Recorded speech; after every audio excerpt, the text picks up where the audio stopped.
There's no one in the business harder to hit than Canelo right now. He learned something from Floyd Mayweather. Floyd's good at the circus, though. When he was Pretty Boy Floyd, nobody cared. When he became Money Mayweather, everybody cared. Muhammad Ali was the greatest, yes, a great cultural figure, a great boxer for his era. I think Mike Tyson was the greatest freak that's ever existed. The Klitschko brothers, the most boring guys in the history of the sport. Fighting crosses all cultural and language barriers and shit. Yeah. No matter what color you are, what country you come from, what language you speak, we're human beings and fighting's in our DNA. When you really think about all the most famous guys, think about Michael Jordan, how big he is. You know, people know Michael Jordan in some parts of the world. Gretzky, here and there. You think of all the greats. Think about who are really well-known everywhere, all over the planet, and worshipped. Guys like Tyson, you know what I mean? Weird? Muhammad Ali, You know what's Bruce weird? Lee. Vladimir Klitschko, that mother gets on a plane, nobody even pays attention to him. Right. I was on a plane with him, and my friend was like, "Who's that fucking giant?" I go, "Dude, that's the heavyweight boxing champion of the world." He goes, "The heavyweight boxing champion's a white guy?" I go, "Yeah, it's a white Russian guy. He's a doctor. He's like a professor and shit. It's Vladimir Klitschko. He's like a brilliant guy. Plays chess and shit. Dude is playing chess on his iPad while he's sitting The there on the most plane." boring guys in the history of the sport. The Klitschko brothers drive me crazy, man. Jab, jab, hold, jab, jab, hold, right hand, fuck fight, man. I'll put you to sleep. So me and Elliot and I think Craig Borsari are in Beverly Hills, right? I talk so much shit about the Klitschko brothers all the time, man. All I do is hammer these guys. They're boring, they suck, they're this, they're that. So there's this little restaurant in Beverly Hills called El Pastel, and it's literally tiny, but it's badass, great food, everything else. So we go there for lunch one day, walk into the restaurant. Both the Klitschko brothers are sitting right there. No. And I walk in and they both look at me. I'm like, oh. Both the Klitschko brothers are in here, right? So I said, the lady says, "Would you like to eat inside or out?" I said, "I'll eat outside, thank you." So she goes outside. I tell Elliot, I go, both the Klitschko brothers are in there and they're both staring at me. I said, "I'm probably going to get my ass whooped today." I said, "But don't worry, it'll be boring. They'll jab and hold me for about 20 minutes over on the corner here." So then they both get up and they walk outside and they walk by our table and they were looking at me, but they didn't say a word. They didn't say anything to me, you know? Do you think they knew that? I don't know. I don't know if they did or didn't, but you know, when somebody talks enough shit about you, you end up hearing it eventually. Well, also they were kickboxers. Yeah, I knew that. So they were martial artists. So they probably watched the UFC anyway. I mean, it only makes sense that they do. Floyd Mayweather. He grew up boxing. His dad, who was a world-class fighter, and his uncle Roger was the Black Mamba. I mean, Roger Mayweather was man back in the 80s. To see those two guys training him, that is gigantic. To growing up in that environment, always been around boxing. If you go back to the early parts of his career and you watch when he was Pretty Boy Floyd, he was a much more aggressive fighter and he would put himself in danger much more. And then when he became Money Mayweather, like as it got later and later in his life, he just got so much more brilliant defensively. Floyd's good at the circus, though. You know, when Floyd had the circus, you know, people weren't as interested. He really took it to another level. When he was Pretty Boy Floyd, nobody cared. When he became Money Mayweather, everybody cared. He's a wizard. When you watch the Canelo fight, I've watched the Canelo fight at least 3 times.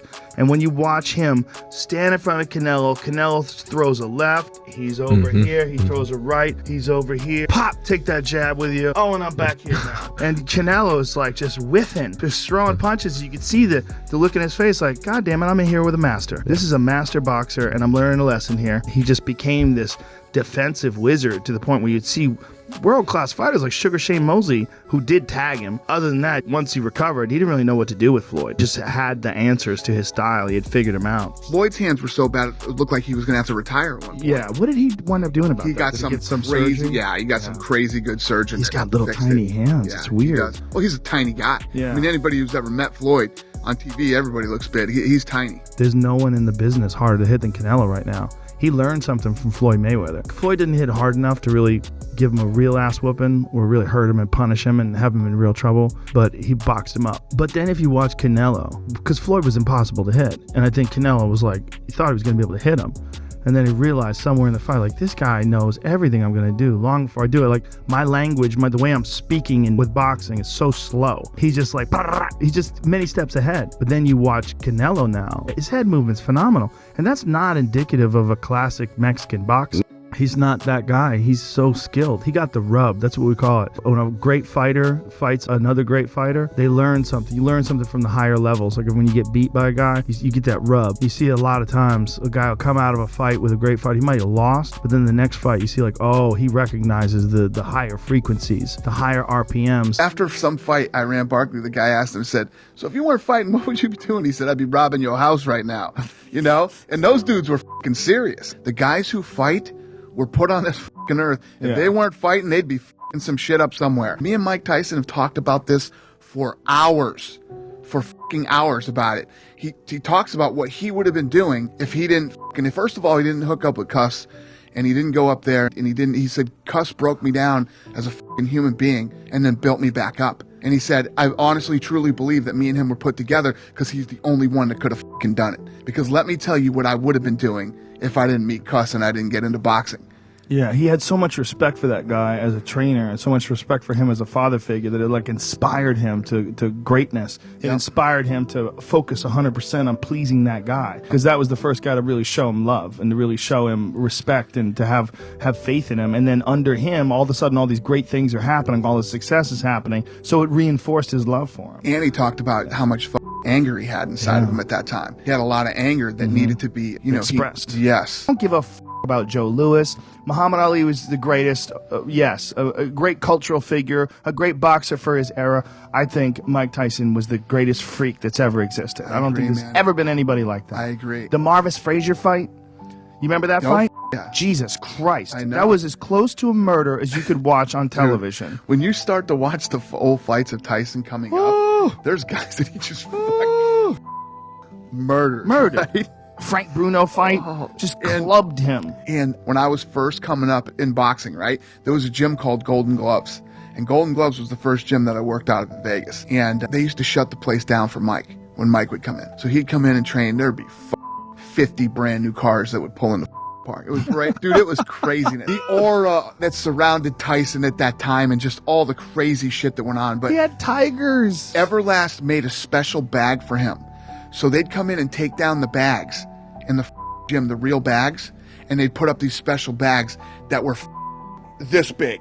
They were just massive. You couldn't put your arms around them, right? When he would hit a regular bag that you would buy, you know when you break a firecracker in half? That's what the bag would look like when he would hit it. The thing would snap in half this way and come back this way. The power that this guy had when he punched, you had to be there to see it in person to really believe it. Like you said, the combinations you see him throwing on the bag, and just when you saw it in person, you were just like, what the? God, I'd love to see that. He just called me today. But every time he asked me to do him a favor, I'm like, dude, I'd do anything. Isn't it weird when Mike Tyson calls you? Yeah. Do you look at your phone and go, holy shit, Mike Tyson's calling you? Dude, Tyson is my favorite all time. I love Mike Tyson. Yeah, he's one of my favorite all-time fighters as well. There was nothing like a Tyson fight. Yeah, exactly. They were different. They were different experiences. So true. When you saw him fight somebody, like, Jesus Christ, what is Tony Tubbs going to do to him? How about when you're watching, I don't give a if you were there live, which I was very lucky that I was able to do that, go to a few Mike Tyson fights live when he fought, or if you were sitting at home watching TV, as soon as they showed him on camera walking out, you just got the goosebumps and went, oh my God. He was so terrifying. I love that scene in the movie Tyson where he talks about what's going through his mind.